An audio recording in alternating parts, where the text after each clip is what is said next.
अस्सलाम वालेकुम दोस्तों, क्या हाल चाल है। तो मैं बिल्कुल खैरियत से हूँ, इंशाल्लाह आप भी बिल्कुल खैरियत से होंगे।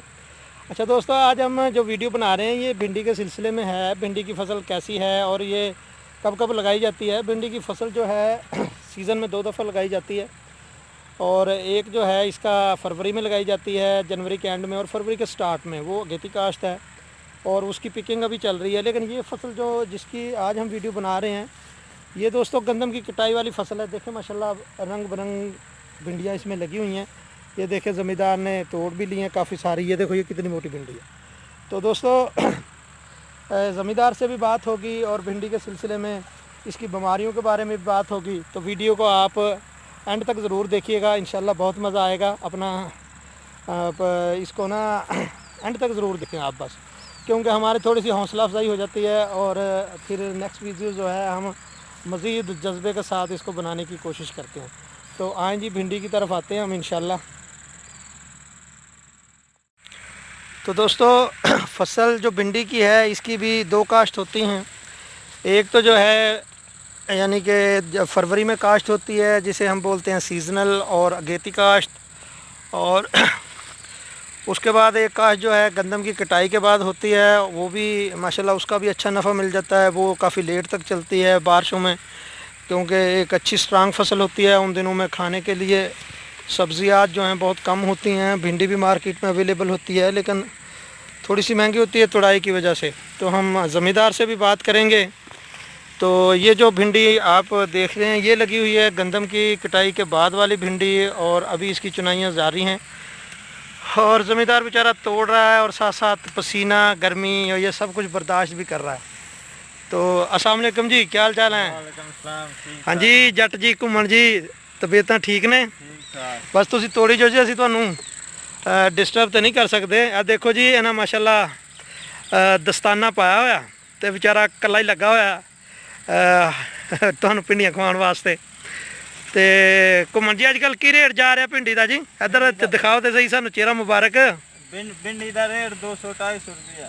सही है। तो किन्नी जगह तुहाडी 2 कनाल जगह होनी है घूमन साहब है। 2 कनाल ते डेली दी किन्नी टुट जांदी है इहदे विच तकरीबन तुहाडी? कोई 10 धड़ियां टुट जांदी। 10 धड़ियां? हां जी।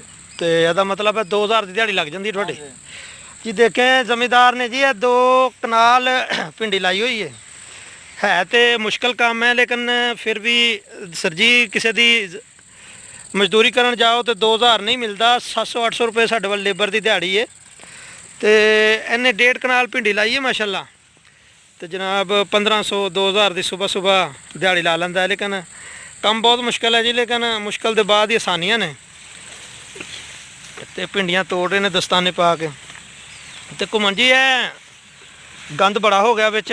स्प्रे की गोडियां भी 2 पाइयां ने, हुण फिर लेट हो गया, हुण गोडी नहीं पैंदी, इस वजह दी गंद हो गया। तो घूमन साहब कदों तक इन्हां नूं चलाओगे तुसीं इन्हां भिंडियां नूं?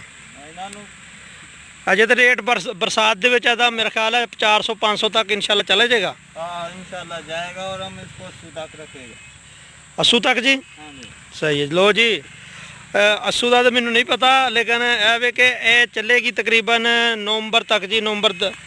नवंबर अक्तूबर सितंबर तक ज़मींदार चलाने की कोशिश करेगा। उदों भी इसदा अच्छा रेट मिलता रहता, लेकिन बरसात दे विच होर भी अच्छा रेट हो जाएगा इसदा। तकरीबन ये 400-500 रुपये तक यानी कि चली जाएगी 5 kg च। तो घूमन साहब कल्ले ही तोड़ते हो तुसीं रोज़? हाँ जी रोज़ कल्ला ही तोड़। तो रात में तो फिर सुत्ता मुश्किल ही जाता होएगा। तेल तूल ला के सब पई जांदी है। खुरक पै जाती है। ਇਹਦਾ मतलब है भिंडी ਜਿਹੜੀ खुरक पा जाती है बंदे नूं। ਇਹ ਖਾਣ ਵਾਲੇ ਵੀ ਜਿਹੜੇ ਨੇ ਪਾਣੀ ਬਹੁਤਾ ਪੀਂਦੇ ਨੇ ਇਹਨੂੰ ਖਾ ਕੇ। ਖਾਣ ਵਾਲਿਆਂ ਨੂੰ ਹਿੜਕੀ ਬੜੀ ਲੱਗਦੀ। अच्छा जी सही है। लो जी घूमन साहब फरमा रहे हैं कि खजली बड़ी लगती है तो रात को सोना बहुत मुश्किल है, लेकिन फिर भी वो खुश ने, हस रहे हैं माशाल्लाह भिंडी तोड़ के। तो घूमन साहब आप ही भी पसंद करते हो ना भिंडी खाना? भिंडी पसंद करने तां ते भिंडी लाई है। नहीं कई बंदे आप ही पसंद नहीं करते, सिर्फ कमाण वास्ते ही करते जे। नहीं अपने हमको पसंद है फिर लगाया। अच्छा जी। लो जी घूमन साहब फरमा रहे हैं कि सानू भिंडी पसंद है तां असीं लाई है, शौक नाल लाई है जी। शौक नाल ही काम करते हैं। तो देखो ये शौक वाला ही काम है कि कल्ले बेचारे तोड़ी जा रहे हैं। तो चलो जी अल्लाह इन्हां नूं बरकत पाए। तो घूमन साहब इनू बीमारियां भी कोई लगदियां होणियां ने भिंडी नूं जी? ਨਹੀਂ ਇਹਨੂੰ ਲੂੜੀ ਲੱਗਦੀ ਹੈ ਜਾਂ ਬਸ ਲੂੜੀ ਲੱਗਦੀ ਪਿੰਡੀ ਨਾਲ ਸਪਰੇਅ ਕਰੋ ਲੂੜੀ ਮਰ ਜਾਂਦੀ। ਕਿਹੜੀ ਸਪਰੇਅ ਕਰ ਰਹੇ ਹੋ ਅੱਜ ਕੱਲ੍ਹ? ਪਰਫੈਕਟ। ਪਰਫੈਕਟ? ਲੋ ਜੀ, ਇਹ ਪਰਫੈਕਟ ਸਪਰੇਅ ਕਰ ਰਹੇ ਨੇ, ਲੇਕਿਨ ਮੇਰਾ ਨਜ਼ਰੀਆ ਇਹ ਹੈ ਕਿ ਐਮਾਮੈਕਟਨ ਤੇ ਲਿਊਫਰਾਨ ਮਾਰੋ ਤੇ ਇਹਦੀਆਂ ਸੁੰਡੀਆਂ ਮਰ ਜਾਂਦੀਆਂ ਨੇ ਉਹਦੇ ਵਿੱਚ, ਲੇਕਿਨ ਇਹ ਕੋਈ ਪਰਫੈਕਟ ਕਰ ਰਹੇ ਨੇ। ਪਰਫੈਕਟ ਦਾ ਮੈਨੂੰ ਨਹੀਂ ਪਤਾ ਉਹ ਕਿਹੜੀ ਸਪਰੇਅ ਹੈ ਜੀ। ਬਹਰਹਾਲ ਐਮਾਮੈਕਟਨ ਤੇ ਲਿਊਫਰਾਨ ਤੁਸੀਂ 5 ਦਿਨ ਬਾਅਦ ਰਿਪੀਟ ਕਰੋ ਤੇ ਭਿੰਡੀ ਦੀ ਸੁੰਡੀ ਤੁਹਾਨੂੰ ਨਜ਼ਰ ਨਹੀਂ ਆਏਗੀ। ਤੇ ਇਹਦੇ ਨਾਲ ਜੀ ਇਹਦੇ ਵਿੱਚ ਹੁਣ ਵਾਈਟ ਫਲਾਈ ਵੀ ਆ ਜਾਏਗੀ, ਹੋਰ ਵੀ ਹਸ਼ਰਾਤ ਬਹੁਤ ਜ਼ਿਆਦਾ। ਉਹਦੇ ਵਾਸਤੇ ਤੁਸੀਂ ਅਸੀਟਾਮੈਪਟ ਜ਼ਰੂਰ ਕਰੋ, ਇਹਦੇ ਵਿੱਚ ਅਮੀਡਾ ਕਰੋ 4-5 ਦਿਨਾਂ ਬਾਅਦ ਰਿਪੀਟ। ਤੇ ਜਿਹੜੇ ਵੀ ਜ਼ਮੀਂਦਾਰ ਨੇ ਉਹ ਜਨਾਬ ਇਹ ਸਪਰੇਅ ਪਲਾਨ ਅੱਛਾ ਬਣਾਉਣ ਤੇ ਐਮਾਮੈਕਟਨ ਲਿਊਫਰਾਨ ਇਹ ਸੁੰਡੀ ਵਾਸਤੇ ਤੇ ਪੱਤੇ ਦੇ ਜਿਹੜੇ ਇਰਦ ਗਿਰਦ ਵੇਖੋ ਇਹਦੇ ਵਿੱਚ ਛੋਟੇ ਮੋਟੇ ਕੀੜੇ ਉੱਡ ਰਹੇ ਨੇ, ਇਹਦੇ ਵਾਸਤੇ ਤੁਸੀਂ ਅਮੀਡਾ ਕਰੋ ਜਾਂ ਅਸੀਟਾਮੈਪਟ ਕਰੋ। ਤੇ ਜਨਾਬ ਨਾਲ ਇਹਦੇ ਵਿੱਚ ਫੰਗਸ ਦੀ ਵੀ ਕੋਈ ਸਪਰੇਅ ਕਰ ਲਓ, ਕੈਬਰੋਟਾਪ ਵਗੈਰਾ ਜਿਹੜੀ ਵੀ ਅੱਛੀਆਂ ਹੈ ਨੇ, ਡਰੀਗਨ ਇਸ ਤਰ੍ਹਾਂ ਦੀਆਂ। ਤੇ ਪਾਣੀ ਤਾਂ ਹੁਣ ਇਨਸ਼ਾਅੱਲਾ ਬਰਸਾਤ ਵਿੱਚ ਘੁੰਮਣ ਸਾਹਿਬ ਤੁਸੀਂ ਕੀ ਲਾਉਣਾ, ਅੱਲਾ ਹੀ ਲਾ ਛੜ ਕਰੇਗਾ। ਨਹੀਂ ਪਾਣੀ ਲਾਇਆ ਪਰ ਅੱਜ 2 ਦਿਨ ਪਹਿਲਾਂ ਫਿਰ ਰਾਤ ਨੂੰ ਬਾਰਿਸ਼ ਪੈ ਗਈ। ਅੱਛਾ ਜੀ, ਰਾਈਏ ਤਾਂ ਗਿੱਲੀਆਂ। ਸਹੀ ਹੈ। ਚਲੋ ਜੀ, ਬੜੀ ਮਿਹਰਬਾਨੀ। ਆ ਬੜੇ ਖੁਸ਼ ਨੇ ਜੀ, ਦੇਖੋ ਮਾਸ਼ਾਅੱਲਾ ਝੋਲਾ ਇਹਨਾਂ ਭਰ ਲਿਆ, ਜਿਹੜਾ ਬਾਲਟੀ ਇੱਕ ਤੋੜ ਗਿਆ ਘਿਓ ਵਾਲੀ ਹੁੰਦੀ ਹੈ। ਆਹ ਵੇਖੋ ਜੀ ਕਿੱਡੀ ਕਿੱਡੀ ਸੋਹਣੀਆਂ ਭਿੰਡੀਆਂ ਨੇ। ਤੁਹਾਡਾ ਵੀ ਦਿਲ ਕਰੇਗਾ ਖਾਣ ਨੂੰ, ਸਾਡਾ ਵੀ ਕਰ ਰਿਹਾ, ਲੇਕਿਨ ਘਰ ਹੀ ਖਾਵਾਂਗੇ ਹੁਣ, ਪੈਲੀਆਂ 'ਚ ਕੱਚੀਆਂ ਤੇ ਨਹੀਂ ਖਾ ਸਕਦੇ ਅਸੀਂ। ਤੇ ਜੀ ਉਹ ਵੇਖੋ ਤੋੜਾ ਤੁਹਾਨੂੰ ਦੱਸਣੇ ਆ, ਤੋੜਾ ਭਰ ਲਿਆ ਤੇ ਇਨਸ਼ਾਅੱਲਾ 10 ਇੱਕ ਧਣੀਆਂ ਇਹਨਾਂ ਦੀ ਹੋ ਜਾਣਗੀਆਂ। ਸੁਬਹ 1700-1800 ਰੁਪਏ ਦੀ ਦਿਹਾੜੀ ਲੱਗ ਜਾਏਗੀ। ਤੇ ਢੇਰ ਸਾਰੀ ਦੁਆਵਾਂ 'ਚ ਸਾਨੂੰ ਯਾਦ ਰੱਖਿਓ ਤੇ ਅੱਲਾ ਤੁਹਾਡਾ ਨਿਗਹਬਾਨ।